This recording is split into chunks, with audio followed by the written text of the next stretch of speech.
Hey, it's Ronnie from Above the Basement, Boston Music and Conversation. When we talk with Vancil Cooper about his upcoming West to East Coast 10-city tour with the great American musical Hamilton, I couldn't help but wonder what Alexander Hamilton himself might think of our United States, somewhat polarized yet bound together by a groundbreaking Broadway musical. We caught Vancil just before he departed for an 18-month journey as Hamilton's principal drummer on the tour. Hailing from Boston, Vancil is an award-winning jazz drummer, producer, and musical director. Vancil, or Coop, talked with us at Charles Haynes' studio about academic music, sharpening the tools, and becoming a listener. We spoke about his beginnings as an eager fourth grader in the Metco program in Wellesley, Mass., and his road to becoming a sought-after professional musician, embarking on a tour with the most talked-about musical of our generation. Before we start, we would like to thank the good folks at Zildjian Cymbals. They have been creating an amazing product for almost 4 centuries, and their support for music and education is inspiring. For more information about them, visit Zildjian.com. So here is our conversation with Vancil Cooper, recorded at Herd Studio in Boston, Massachusetts.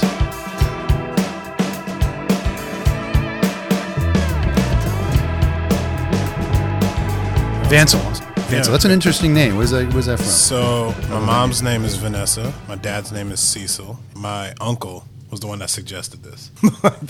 they could not figure it out at the hospital. They're like, oh, they didn't know what to name. Yeah, they were just like bouncing around names, and it was like a thing. And my uncle was just like, just put your names together. It could have been a number of things that would have really ruined my childhood. Now, I'm really glad. Do you think there are other Vancils out there? I don't think so. Because that's a pretty unique story of a combination. It's a cool musical name. I think there are no other Vancils. However, in elementary school, we had the book fair, and I saw a book by a French author named Mark Vancil. Yeah. So you guys are connected on some level. All of a sudden, I was into books. Are you a big reader at all?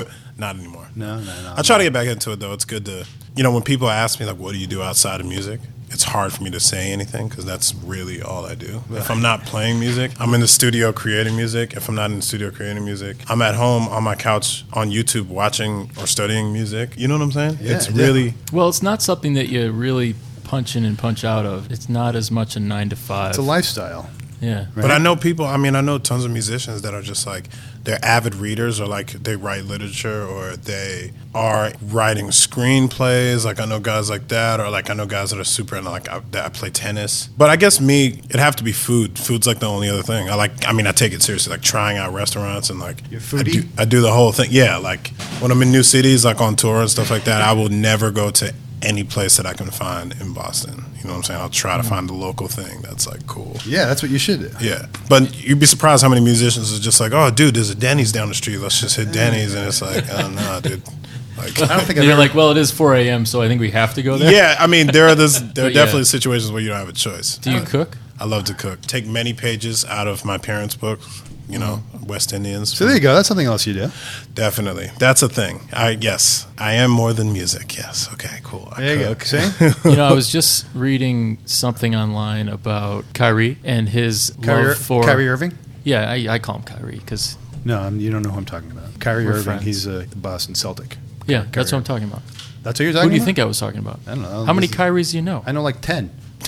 At least. I know 10 Kyries I and thought one we're in Vancil. Boston. I could say Kyrie and you'd know who I meant. I just didn't know you knew who he was. Oh, good point. Yeah, sound like my kids. Running the test here. Yeah. I see. But anyway. Get to your point. He said that he loves music. He's taken up the guitar recently, and he's played a couple instruments. He also did some Broadway, an appearance on High School Musical, and he had a part, and he said he was really nervous about the part. He did? And in the movie, The High School Musical? Yeah. No, it was on Broadway, or off Broadway. Oh, okay, on the stage. So he's done some theater, he's done some music, and then, it just made me think about it because we're talking about books and everything. He's like, that's cool. What's a nice segue? Yeah, thanks. Nice job. Thanks. Well, full circle back to Vancil. Yes. Thanks for being here. Yeah. Thanks, Charles. Where's Charles? Thanks for having us. Charles is working. I can't believe we were invited back. I know. Charles Haynes, everybody. Let's give him a hand. Round of applause for Charles Haynes. Ladies and gentlemen, I thank you all for coming out tonight. Hope you had a good time. Yeah. He was our introduction to you because we talked about you when we talked to Charles in the same. I got to check out Charles's interview. I should have studied it, actually. I don't really do No. these. It's good to come in cold. You don't want to be too prepared for us. Frigid. It's all good. It was minus Thursday, 1. it's going to be 1 degree. Yeah. 1 whole degree. Well, it's supposed to snow, too. It's probably going to be really light. That's the day I'm leaving for this tour, and Where? let me tell you. What tour? Where are you going? I just so happen. Are you a musician? I am a musician. I'm a musician. I just feel like I maybe have earned that title of musician in the last year. I would guess you have, yes. Maybe. But is that something that the word musician, that did take you a while to say, that is my job? I'm a musician? For me, it didn't take me that long. I had a family who was, like, everybody was in music. I didn't really have much of a choice in the matter. My dad played guitar. His side of the family wasn't particularly musical, but he was an avid guitarist. Uh-huh. When he met my mom was a vocalist, and her whole family is full of musicians, like Berkeley graduates and everything. You're lucky. They could have all been dentists. Yes, I'm very fortunate in that matter. My dad was a dentist. Nothing wrong with being a dentist. No. We also play the clarinet, but that's not important right now. Nothing wrong with it at all. But yeah, I was surrounded by music, so I can't say they forced it on me, but it was what I was used to being around all the time. I was like, okay, this is what I do now. But my dad was always kind of trying to be like, okay, play music, practice, take it seriously. But he's like, don't count on it to make a living. He wanted me to like be a doctor or like a dentist? Yeah, you know what I mean? He wanted, because, my parents we grew up in a very, like, modest lifestyle. Like, where did you grow up? Here in Boston, Hyde Park. Hyde Park, okay. We did okay, but that was about it. And they wanted me to do better than them. And they were like, we don't know if we can count on you to do better than we're doing if all you want to do is play music. But they weren't talking me out of it. They were just, like, wanted to see their kids not struggle financially. Music is not necessarily synonymous with money. No. No. But it is something that gives you direction. It's something that gives you... Oh, 100%. Right. It kept me out of trouble. And I was fortunate because my parents enrolled myself and my two younger brothers in a program, the Metco program. Yeah, we had that in my high school. We had the Metro program. What district? Out in Concord, Carlisle. Oh, yeah. I had friends that went to Concord, Carlisle, yeah, definitely. Yeah. Oh, yeah. So I was in the Wellesley program, and I went from the 4th grade on. Yeah. It was really great for me on several levels. I feel like that experience was so important to the little bit of success I've had musically, because at a young age, a kid coming from the inner city with not a ton of resources, like going out to a school district where it was like, especially Wellesley, it's Wellesley. It's like super affluent, and it was just a total culture shock. I mean, when you're that young, I was so young. You were 4th grade. Yeah, it was like trying to figure it out that early. It was stark difference from what you're used to. Not only that, but like just the lifestyle of getting on that bus. I mean, I don't know what time. 5 a.m. 5 a.m. taking the bus out to the suburbs. Yeah. And the long trips in and out. I mean, it's crazy stuff. How many years? Elementary school, middle school, high school, all the way through. And it had such a profound effect on how I deal with people in my career, because when you're in that situation at a young age, you're forced to integrate with people that otherwise in your immediate surroundings, you wouldn't be forced, you know what I'm saying, to interact with people of that many diverse ethnic groups, you know what I mean? So I learned quick, and I learned that in music, it's not like the corporate world where you can kind of just come in and go to your cubicle and work every day, and you can have your reservations about this group of people and that group of people, and it's whatever. You don't have to talk to people. In music, you have to communicate. You have to. Right. People but there's a common thread in music.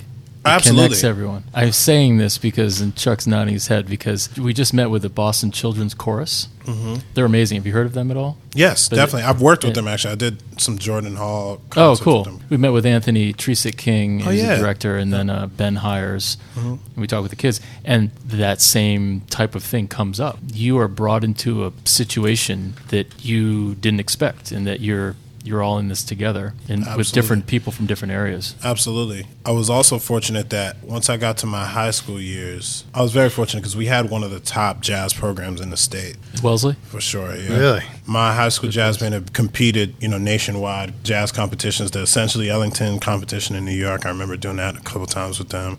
Yeah. To participate in master classes and then a performance at Lincoln Center, which is like incredible. Yeah, it's incredible. That was what forced me into the more academic side of music. Actually, backtracking a little bit, it was from when I showed interest in the 4th grade, and they were like, "Oh, okay, here's this kid with this raw talent." I was going to play in church. It wasn't even just like gospel. There's the gospel chops term flying around in and all. I didn't even know anything about that when I started playing. I was around. My family was from the West Indies, so all I knew how to play was soca and calypso music. That's all I knew. But that's how I learned reggae music. Reggae, soca, calypso, those things were in my bloodstream, dude. Like, when I got out there, and then they were like, okay, like put a sheet of music in front of you in music class. I'm like, what is this? I didn't know, what I was doing. And I was the kid, like, trying to learn everything by ear. That's when my parents tried to get me involved in some other things. I'd been offered through a family friend a scholarship to Lindsay School of Music. Yeah, in Cambridge, yeah. And I studied with this guy, Taki Masuko.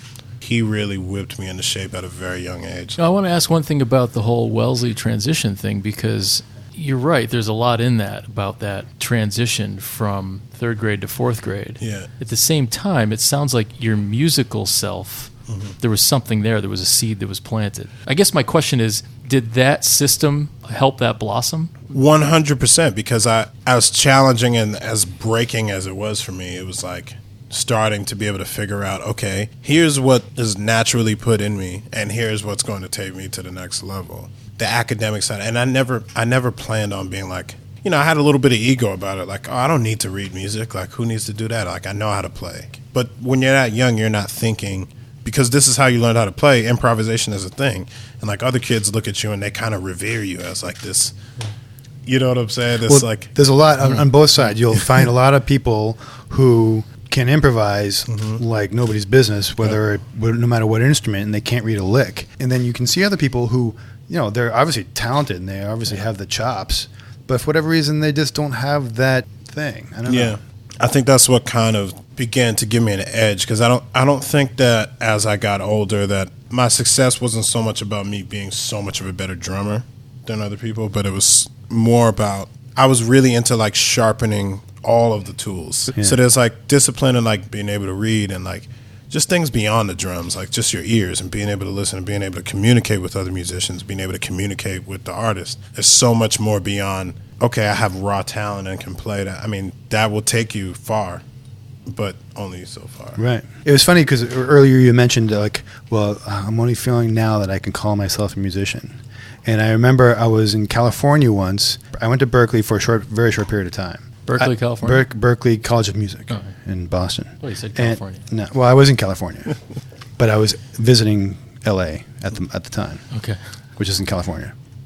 And so I was there, and a guy said, so what do you do? And I was like 22, 23. I'm in school now. I go to music school. He goes, oh, so you're a musician? I'm like, no. He's like, well, you go to music school, right? You play an instrument? I'm like, yeah. He goes, so you're a musician? I'm like, yeah, I guess so. I mean, I didn't know when that definition of what I do can apply to me. Does it mean that I have to know how to read? Does it mean I have to? What does it mean? What level do I have to get by before I can say I'm a musician? I honestly think once you play an instrument, you can consider yourself a musician. I agree. Technically. But I feel like you get to a certain point in your musicianship as a musician where you're like, so many things are starting to click and you're starting to get it. You're not there yet. By no means do I know it all. And I'm not that old. I'm only 28. But I've been playing music for long enough now that I'm just like, I can look back. I can be like, okay, 8 to 10 years ago, like I was a knucklehead, dude. Like I didn't know. You know what I'm saying? No, like, I know exactly what you're saying. Yeah, Chuck definitely does. So, your perspective. That's not funny. Your perspective changes, man, when it's like this is not looking down on anything, but it's like, you go from preparing for this little, $100 club gig to like, okay, this is now you're about to play on one of the biggest stages of your life. I always wore my heart on my sleeve until one man made it bleed. So I built a wall to never fall again.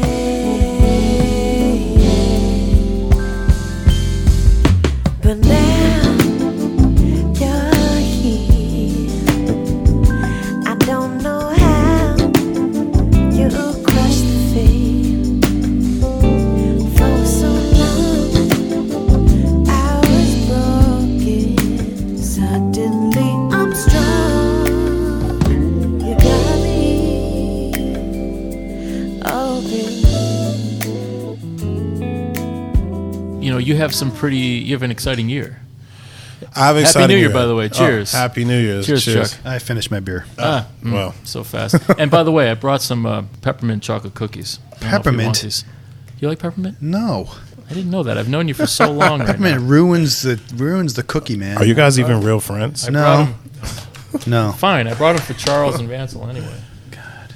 Anyway, so Figures. Happy New Year. You This is put a big peppermint in the big cookies. year for you. And we are excited because we knew Charles talking about your your time. upcoming gig. I'd love to hear more about that. It's possibly the most talked about musical of our generation, and I don't even know how I ended up with this gig, really, but here I am. It's this thing called Hamilton. Yeah, because I mentioned before we had the mics rolling is that I wanted to know if you've done musicals before. This is my first musical, and my first Broadway musical type experience is literally the biggest musical running right now. So the pressure It is. is pretty intense. I mean, even the audition process, that itself was crazy because the way that I even got put on to the gig, long story short, Charles did a recording session for a movie that's out now. I guess I can talk about it now, The Greatest Showman. Mm-hmm. The executive music producer for that movie is the same guy that was the orchestrator for Hamilton. Alex Lackamore, he's the guy that Lin-Manuel, he like wrote the musical, and Alex took that, orchestrated it for the whole, he's a genius. Because people don't think about that as much when they hear about Lin-Manuel, who's a genius in his own right. Genius. I mean, he wrote the words and the music. He wrote all the parts. I mean, all the drum grooves, the bass licks. I mean, even some of the fills. And like, it's a guy whose attention to detail is second to none. He knows exactly what he wants to hear. You know what I mean? So and briefly, what is his background again? Is he? What did he start playing? He plays keys. He was the original like musical director and conductor on Hamilton. He was playing keyboards and conducting. All right, so that dude was involved with this movie. Yes, he was the music producer for the movie. I don't know if that Charles played on. He was calling a lot of shots, yeah. And Charles was on it. Alex reached out to Charles after they were done recording. I believe the conversation went something like, do you know like a young cat that's like not a liability on the road, can read, has a good feel? He was like, I think I might have a guy. And he calls me. The funny thing about that was it was my birthday. Happy birthday, man. Yeah, and it was like crazy because it was like on my birthday and I wasn't really feeling that great that day. Like I had about $3,000 worth of car repairs that needed to happen ASAP. I was trying to figure out a move from Boston because like I loved Boston, but I was starting to feel I was at the end of my musical rope here. Yeah, I remember leaving my mechanic's shop that day, really bummed out, and Charles calls me and he goes, "Happy birthday, man. I think I got some good news. I got a situation, big situation." I'm like, "You got to promise me you won't f this up though." Did you say, by the way, do you have $3,000? Yeah. Charles is laughing. He made me promise him that before I even told me about the gig, and I'm like, "All right, man. Like, what is it?" He's like, "Hamilton," and I'm like, "Hamilton, the Broadway musical?" He's like, "Hamilton, the Broadway musical." I'm like, "What do you mean?"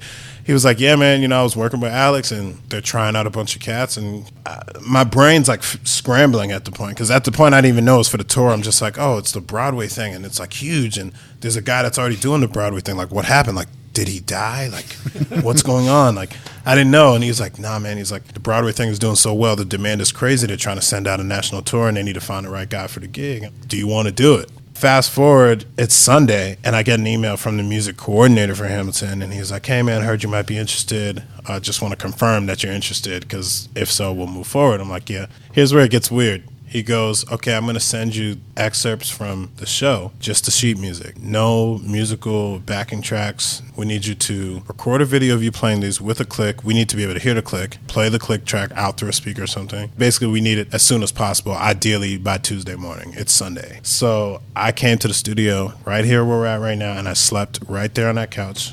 And I did not leave until I figured it out. I'm cool with reading, especially like charts and stuff like that, but this is on a different level of detail. I mean, the grooves are written out like down to the 16th note. Very specific stuff, you know what I mean? Was it different for you because you didn't have the music behind it? Yeah, I didn't have much musical context. However, the cast album was already out, so I had an advantage there where I could kind of listen to it. But the thing with that was those were recorded at different tempos than what was marked on the music. I had to still learn the book. I had to learn the ink. And what were they? The one that was hardest for me was, I think, number 25.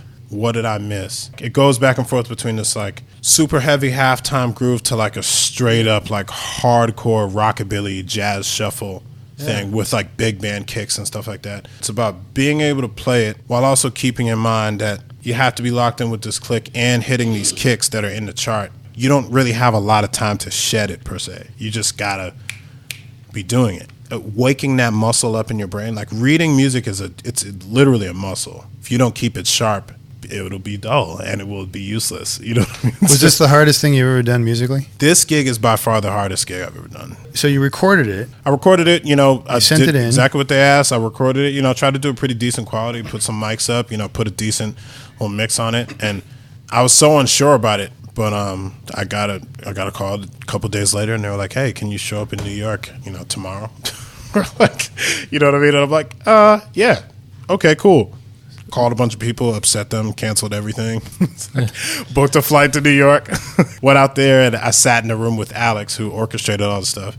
And it was just drums and a piano. And he played the metronome through a speaker. And he was like, okay, all I want to do for a little while is just go through some of the stuff that I saw on your tape. Let's start at bar 50 right here. And he'll just, he'll put something in front of you and he'll start counting off. Let me know when you're ready. He's counting off just like this. And he's like, 1, 2, and you got to go. It's sink or swim at that point. You better nail it. But the thing is, it was cool because that was interspersed with like very casual conversation and then super intense for like a couple minutes.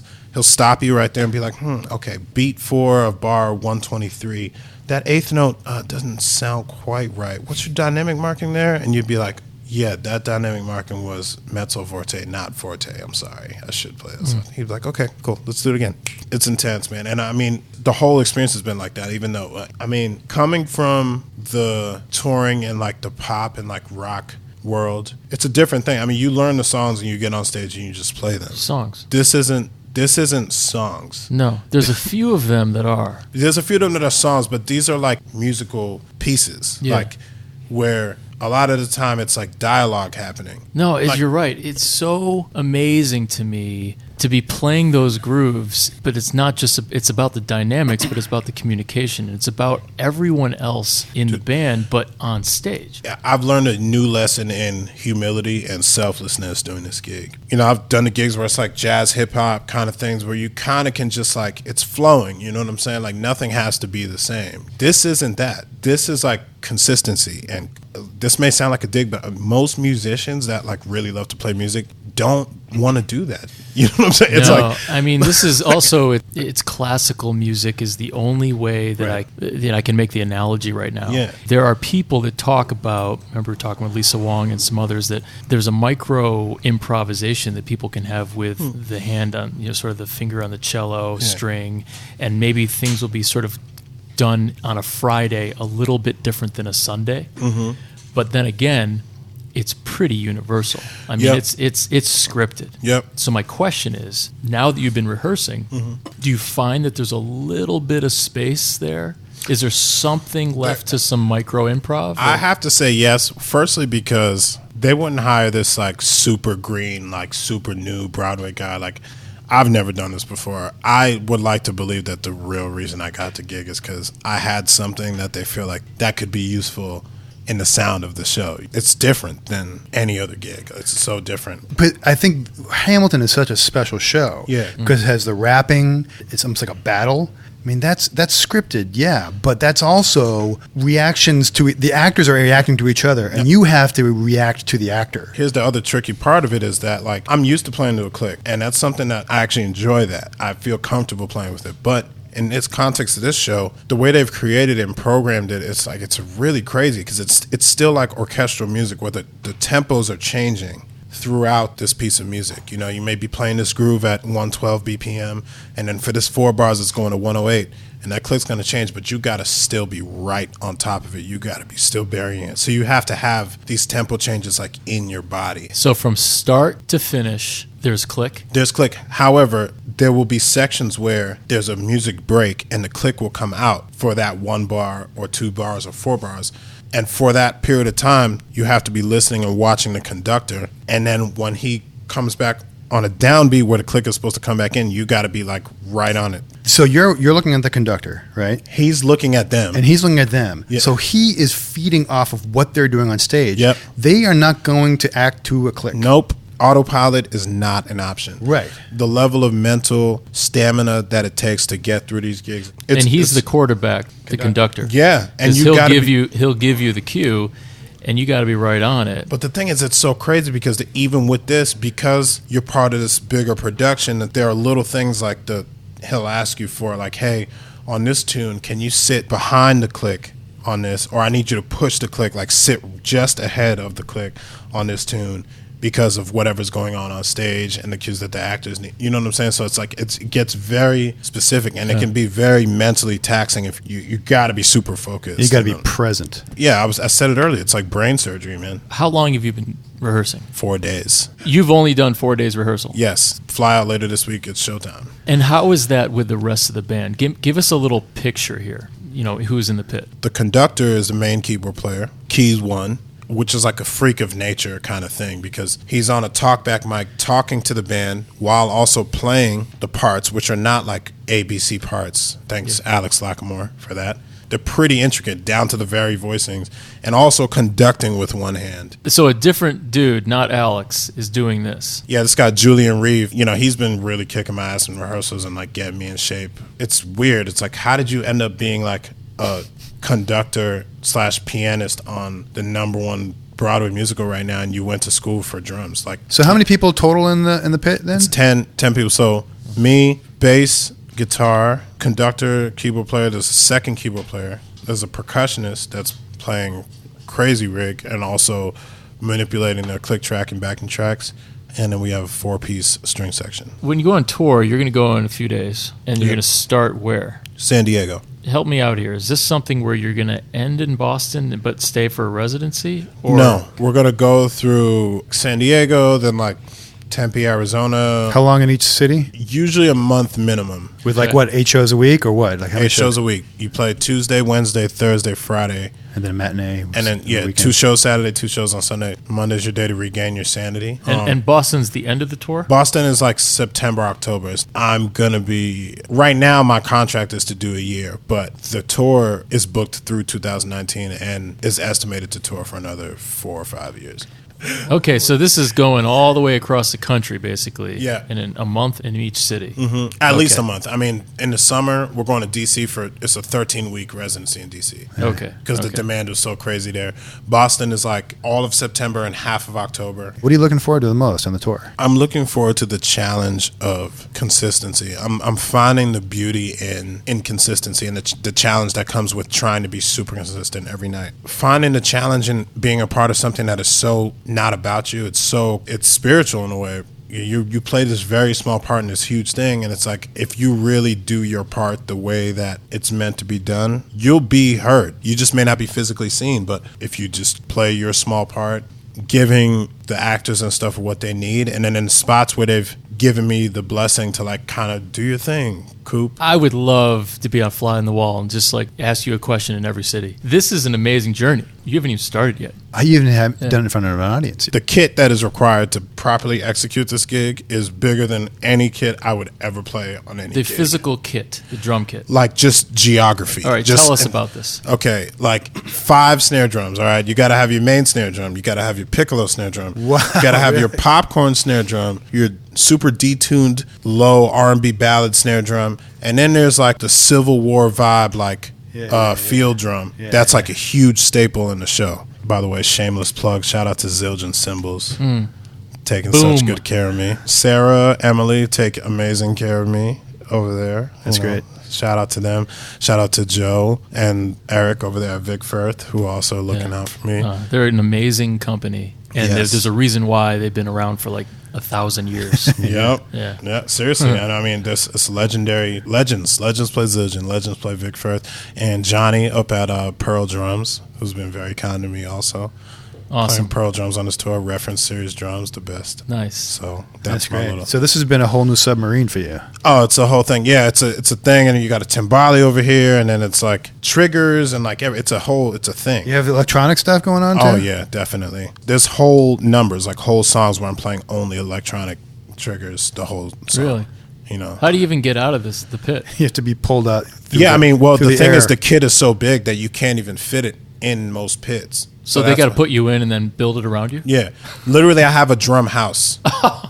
Not amazing. kidding. They're Wow. just integrating it for this tour right now. Like It's like Neil Peart. it's a drum house, yeah, and I have like air conditioning in it, and it's cool. Like Nice little fan I got a for little, hair. you know, a nice little TV. You know, you what got I'm to. saying? I'd love to see a picture of you in there. Oh, dude, yeah, I'll send you guys that'd be- pictures. So, That'd yeah. be great. I'd love But to see that. You know what, though? I mean, when you thinking about this 10 cities, this wild ride for a year or so. I think about the fact that you're on this click track. You're looking at the conductor. What was his name again? Julian Reeve. You're looking at him, and you're going to the next 4 bars, and you're ready to go. And after 4 rehearsals, you're thinking, you know what? I kind of got this.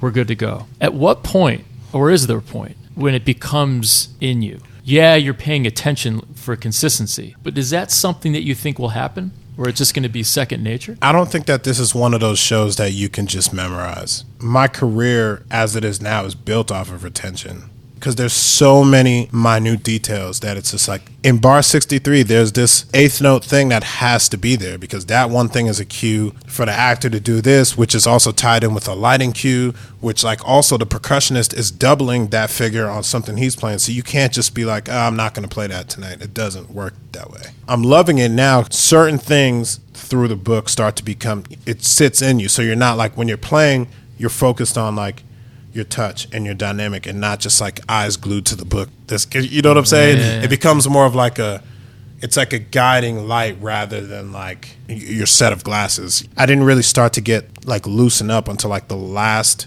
half of the last day of rehearsal.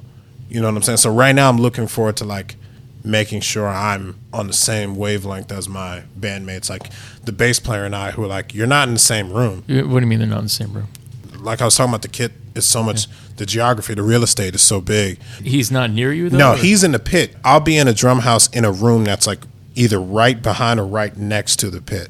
I'll also be, to help me out there, another shameless plug, Porter and Davies, the BC2 drum throne. You drummers that are listening to this, get you one. It's a great subwoofer. You know, you don't feel so secluded because you have a subwoofer, you know. We would love to have you like send us stuff like video, I would love to whatever you're update you doing. guys, It would totally. be great to like update people on what and how it's going, and like different challenges that you've had as you're on the road. Yeah. That's an amazing. I'm actually planning on like setting up a little vlog type thing. That's a great idea. Just the road experience, and also just like I just bought this little device that'll allow me to let people see the show from my point of view. Like if I have my phone behind the kit, and then you can hear my mix from my ears with the video at the same time. Oh, Nate, they're totally cool with like having people come in, and even if you guys, man, at some point want to come and sit in the drum booth and like with some ears on and like read along with the show, follow along with the show, like do that. And, could I sit in instead of you? Oh yeah, totally, dude. You can play like the first 15 minutes of the first act. Just go for it, dude. Yeah, that's when there's silence. Be fun. I'm sorry, Perfect for Chuck.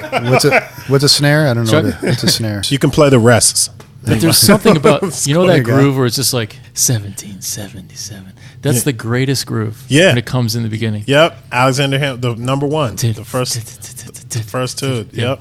And then it's all this really vibey, forceful, and this, like Chuck was saying, like the battles, and then you get into this like helpless. Oh yeah, then you're playing like upbeat like pop tunes, and then you're playing like, there's the song where, I don't know how many people have seen it, but there's like a little section of the show where Alexander Hamilton gets into some extracurricular activities with a woman, and like you're playing these like super sexy Say No to This, which is actually, I like playing that song because it's just, the groove is like this super sexy like R&B ballad on the detuned snare, and it's just like, it feels so good. It's so good. It's so That's good. a sexy snare. Yeah, that's the sexy snare. That snare. That's what I'll play. I'll play the sexy snare. Yes, actually.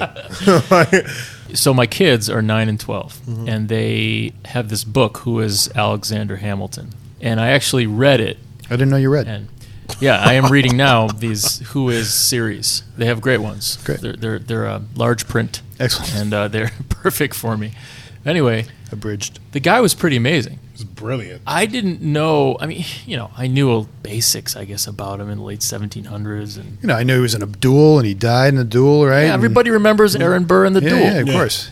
But you know, I didn't realize he was like literally the father before the Constitution, and he was like the Federalist that created this system where we would have, you know, states that would have their own government, but we'd have the federal government also. And it's really interesting to hear you when you were talking about going from state to state to state in all these 2018, all of these cities around the country, and you're playing this very prolific, just amazing piece of music and art. And the background is really about how we got here. I was never much of a history buff in school, but I think that's a testament to how powerful music is, you know what I mean? Because aside from drumming, like my other passion is producing music. And so my main collaborator, artist that I work with, goes by the name of Almost Owen, one of my best friends in the whole world. His family had bought tickets 2 years ago to see Hamilton last year. So I go with them to see this musical. I'd never been to a Broadway show before, and I'm like, musical theater is not really my vibe, but okay, whatever you guys say, it's great. Why not? So I go check it out, and it totally blew my expectations of what a musical, like Broadway musical, would be. I mean, lo and behold, however it happened, a year and a half later, here I am, about to embark on a tour for undetermined amount of time with this musical. And there'll be that next drummer in the audience thinking the same thing. Why am I here? And then he'll exactly. hear you But everything happens for a reason, man. I'm totally a believer in that. Divine connections, man. Nothing's just a coincidence. It happens just because. No. It's humbling also to be a part of something this big, because just there are not many young black musicians on Broadway. It's an honor for me to hopefully represent really well for that demographic. I'm super proud of it. I'm excited. And I think Hamilton's kind of done that too. Yeah. It's changed the landscape of Broadway. Not just in the pit, on stage too. The cast, Exactly. like black, Hispanic, so well represented throughout the cast. And Lynn is like a huge advocate of that. Yeah, I mean, he was obviously a genius when he wrote this in his 20s, 30s. But I mean, when Lynn did the combination of hip hop and the fact that it tells a story is a no-brainer to people that know about rap and hip hop. Yep. But what he did was he made it mainstream. Like, it fits. It works. Dude, thank you so much. Of course. I was wrapped in attention listening to that story. It's a fantastic story, and I can't wait to see what happens to you. I'm definitely planning on keeping in touch with you guys and keeping you updated on what's going on with me on the road. Well, Happy New Year. Happy New Year And to you, shout too. out to Charles here at Herd Studio. Absolutely. And wherever he is, there he is. And thank you, Zildjian, for connecting the dots. Yes, absolutely. And good luck on the tour. Great. Thank you. Thank right. you, guys.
We really enjoyed our conversation with Vancil, and we hope you did too.